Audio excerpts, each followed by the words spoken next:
દરેક ભારતીયોના હૃદયમાં બસેલું એક ગીત છે. આજે આ પવિત્ર પ્રસંગે અમે એક એવી પ્રદર્શન લઈને આવ્યા છીએ જે આપણા હૃદયમાં દેશભક્તિની જ્યોતિને વધુ ચમકાવશે.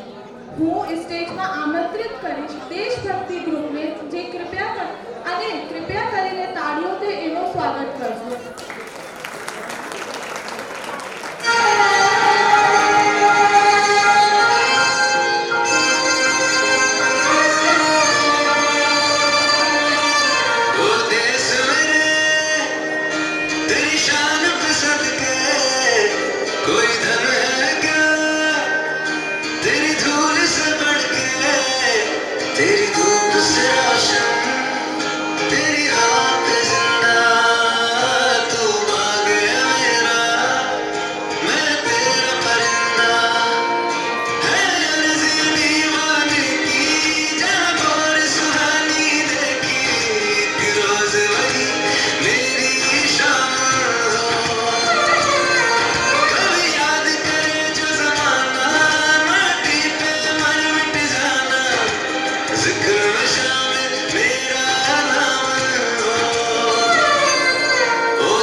બધાને વિનંતી કરીશ કે